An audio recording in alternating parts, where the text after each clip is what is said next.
Ibig bang sabihin po, Mr. President, nawawala ng visa yung ginawa namin? Hindi. Ganun po pala. He's still in legal custody. Dapat po igagalang po kung ano yung aming iniwan. Yes, Doon tayo magsisimula. Ang iniwan ninyo, cite in contempt. Hindi And legal nasa custody legal of the custody Senate. na po ng, He was still ng House, under the legal custody of the Senate. Mr. President, may I ask for a minute suspension? Session suspended. Dapat naman sana, nung siya mag-request ngayon sa House of Representatives, hindi po sa kanya dapat manggaling ang request kung saan siya magko-custody. Ang custody po yung natapos na. Nagsalita na po ang Blue Ribbon Committee. Bakit po hindi man lang nakonsulta ang Blue Ribbon Committee? Bakit kailangan po ang House of Representatives Speaker ang mananaig sa kanyang request? May I have the permission, Mr. President, to read your letter addressed to the House Infrastructure Committee dated September 8, 2025. This is to formally approve your request for Mr. Brice Hernandez to attend your hearing tomorrow, September 9, 2025, 9 a.m. at the People's Center House of Representatives. We expect that he be returned safely immediately after the said hearing to the Senate. So this is very categorical, Mr. President. Their request that he be called for hearing in the House of Representatives was conditioned upon his safely return to the Senate. There is no need for a motion, Mr. President. I was still the chairman of Blue Ribbon Committee at the time, and it was very clear that we committed him to the custody of our Sergeant at Arms. Not in Quezon City, not anybody else. And so, as already asked by Senator Alan, we're not supposed to change the rule. I move, Mr. President, that he be back immediately to the custody of the Senate, not only because this is the condition that you gave them, but more importantly, in order to erase the perception that if he is here in the Senate, he is not safe. I will reject the idea that if he returns in the Senate, manganganib ang buhay niya.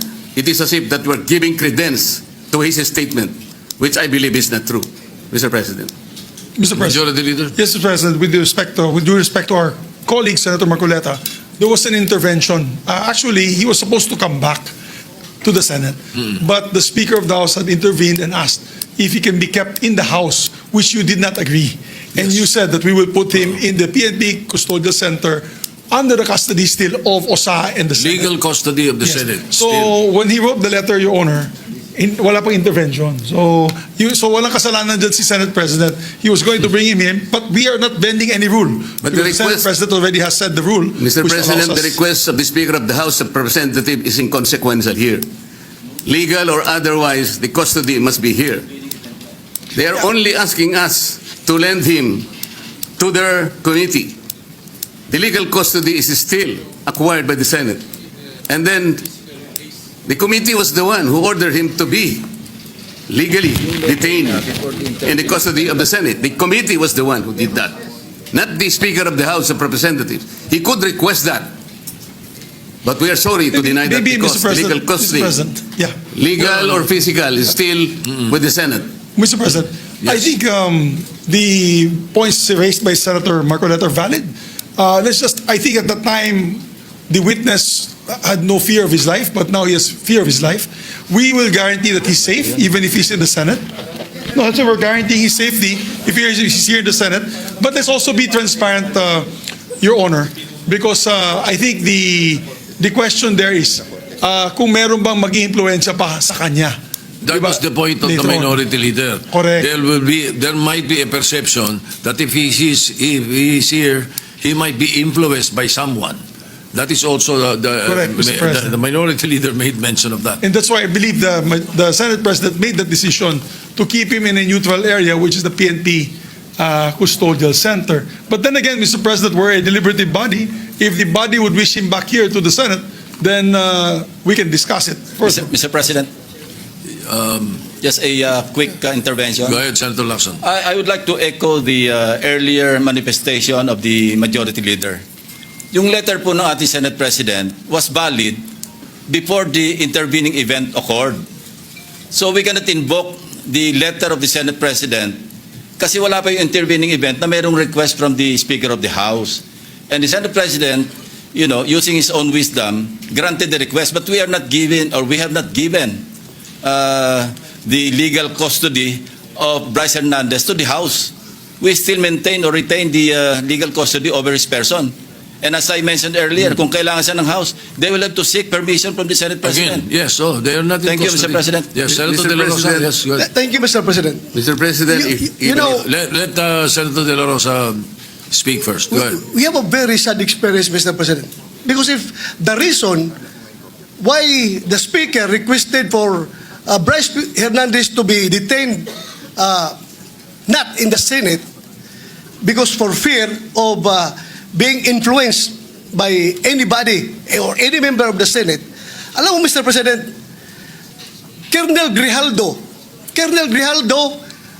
nag-testify dito sa ating committee about the wrongdoings of the members of the Quadcom.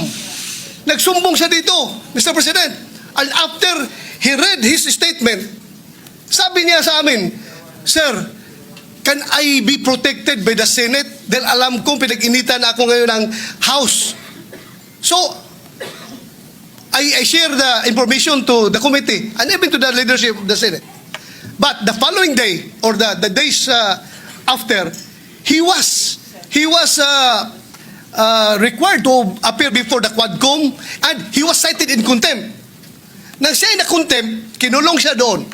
At nang kinulong siya doon, look what happened. Binubombard siya doon, pinupuntahan siya doon at siya sabihan na huwag yung gusto namin na mangyari, gawin mo na para makalabas ka na dito sa kulungan. Hindi nag-give in si Colonel Grijaldo. Kinulong siya hanggang natapos ang 19th Congress. So, Mr. President, sila ay takot sa kanilang ginagawa mismo. Hindi po yan gagawa ng Senado na mag-impluensya ng resource person. Never pa nangyari yan na mayroong pumunta doon sa baba, tinakot yung nakakulong contempt, cited in contempt na resource person. Gawain nila yan sa House of Representatives. Ginawa nila kay Grijaldo. Kaya huwag tayong basta-basta bumigay sa kanila dahil we should be independent from them, Mr. President. Hindi natin sila dapat sundin kung anong kagustuhan nila. We have to stand on our own. Thank you, Mr. President. Mr. President, Yes, Senator Marcoleta. noong pong September 8, 2025, ako pa rin po ang chairman ng Blue Ribbon Committee. Ang Blue Ribbon Committee po ang nag-approve ng legal and physical custody nung ma-cite in contempt si Brice Hernandez. Nung makiusap po ang Speaker ng House of Representatives sa inyo, di po ba dapat nakonsulta naman ang chairman ng Blue Ribbon Committee? Dahil kami po, ginawa namin yon through the collective wisdom of the committee. Hindi po namin gawa-gawa yon. Kaya lang namin siya sinite in contempt sapagkat halos ipamukha na namin sa kanya ang mga datos. Ibinigay ko na sa kanya ang lahat ng ipinanalo at ipinatalo niya sa casino. Pati yung ginagamit niyang dalawang ID na galing sa LTO, ayaw pa niyang aminin. Ganun po yung nangyari.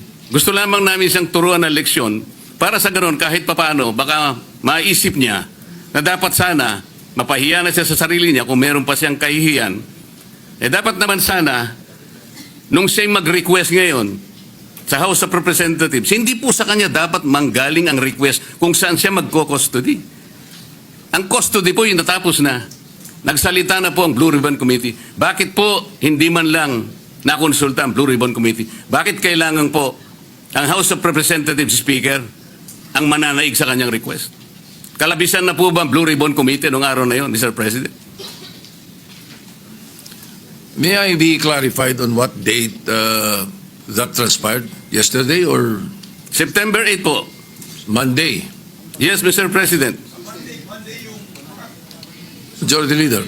Monday was the hearing here in the Senate. Monday he was cited in contempt. Yeah. But the hearing in the House was on Tuesday, September 9. Yes, And as, Tuesday. So in the evening, Opo. when yesterday, no. So in the evening, when the speaker called me, Senator Marcoleta was no longer chairman of the Blue Ribbon. No more because we had already elected It was Senator already Senator Leksyon. Lacson. Yes. Ibig ba sabihin po, Mr. President, nawawala ng visa yung ginawa namin? Hindi. He's Ganun po pala. He's still in legal custody. Dapat po, Therefore, igagalang po kung ano yung aming iniwan. Yes, Doon tayo magsisimula. Ang iniwan ninyo, cite in contempt.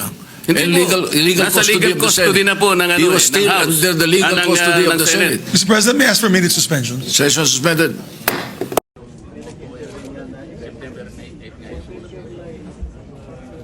Yes, September 9, hindi na ako yung chairman. Alam mo, Even assuming that he was still chairman, wala ka na violate eh. hindi nga. May nag-intervene nga na Ang sinasabi ko lang, halimbawa, kung hindi na ako, ikaw na kinusulta ka ba? Yun ang gusto ko lang. Ano? Hindi yung speaker, mas gusto ko kung ikaw ang kinusulta. Ako mo. Hindi kasi ako yung ang contempt stance. Hindi naman kasama yung may contempt. nag-intervene lang. Hindi na yung contempt ang pinag-usapan. Yung pag-astos din dito kasi gusto natin dito siya. Ngayon, hinirap siya. Pumayag naman tayo. Pero ang kanyang kondisyon na binigay, isoli nyo immediate. That was before the intervening event. Wala pa yung request nun. September 8 yung ano eh. September 8 ang sulat. Kaya nga, pero yung condition mo September 8. Kaya nga, sabi, ibalik nyo dito in the Senate, hindi sa PNP. Pero kinonsulta nga, alimbawa, ikaw na nga nun bro, kinonsulta ba, chairman ng Procedural? Yun lang naman. Oo, hindi nga. Ang kinonsulta kasi yung speaker eh. Dapat hindi nga nag-request nga si speaker. Kasi masabi mo kasi speaker. Kaya hindi mo, dapat naman lang sana may konsulta. Chairman ng Procedural na yan ang sinasabi. Naintindihan ko yun. Pero yung consultation is important because yung Senate custody nandito at yun ang condition na binigay ninyo. But that was the condition that you gave. Senate. Condition. Legal and physical. Yun naman ang tama eh. Di ba? Sabi ko hindi na kailangan ng motion dahil sa sulat ibabalik natin immediately. Immediately.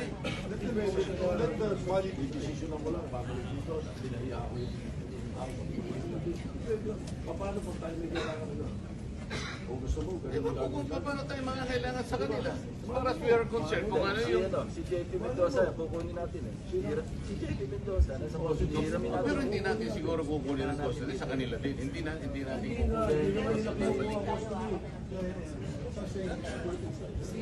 Kaya merienda muna tayo. Si Jinggoy, magulo ka talaga eh.